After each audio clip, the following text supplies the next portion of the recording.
Hello, my name is Dr. Bill Campbell. I'm a professor of exercise science and a member of the Clean Health Academic Advisory Board and a director of the Performance and Physique Enhancement Laboratory at the University of South Florida. Today I want to give you a little mini lecture about fat loss, about dieting.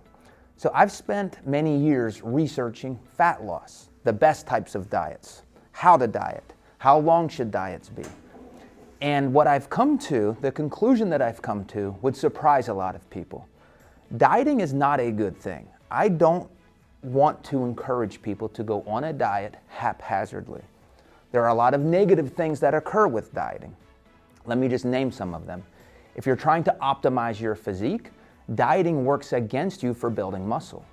When you go on a diet, even a moderate diet, like a 20% caloric deficit, it causes muscle protein breakdown to increase. It has the opposite effect too. To build muscle, we have to increase muscle protein synthesis. But dieting actually suppresses muscle protein synthesis. Some other negative adaptations of dieting is it suppresses our metabolic rates. And if you have a slower metabolism, that makes it harder to maintain your weight loss. It makes it harder to continue with weight loss. The other thing that dieting does, which is no surprise, it makes you hungry.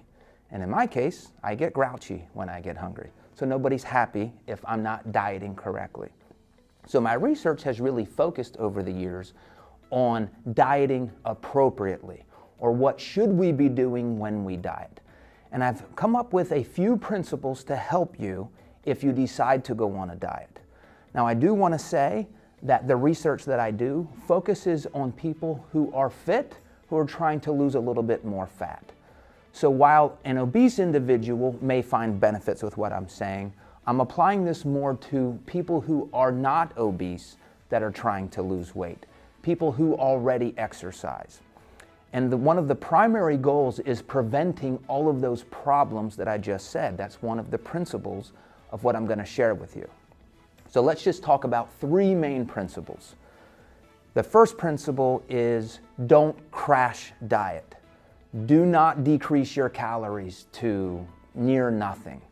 If you're starving all the time, you're going on a crash diet for a long period of time, that is a sure recipe to suppress your metabolism. And I can assure you that you will likely gain all of that weight back plus additional weight.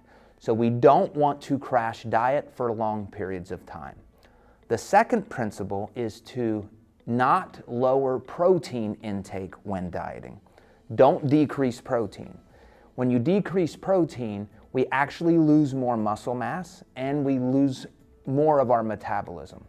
If you keep protein high when dieting, it helps preserve muscle mass, it helps preserve our metabolism, and protein is the best nutrient to make you feel full. One of the reasons that people fail on their diets is they simply are too hungry to stay on the diet. So we want to do everything we can to not be hungry, and protein is our friend when dieting. The other thing that we want to do is resistance training. Resistance training when we're dieting helps us maintain our muscle mass. It helps keep our metabolisms elevated.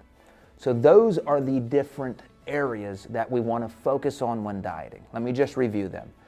Don't go on a crash diet, or another way of saying that is don't reduce your calories by an extreme amount, especially for a long period of time. The second thing is don't reduce your protein when dieting. Try to keep that high. I like to recommend that people keep their protein as high as a gram per pound of body weight, or 2.2 grams per kilogram of body weight. Now, if that's too high for you to follow, that's okay. We just want you to have higher protein than what you would normally be doing when dieting. Doesn't have to be that high, but if you can get it to that high and do that comfortably, that's what I recommend. And then the final thing that I talked about was resistance training. If you can resistance train a few days per week, that helps maintain your muscle mass, which helps us maintain our metabolisms when dieting. If you follow these things, you offset a lot of those negative consequences that I mentioned earlier. This was a little mini lecture on my approach and principles to effective dieting.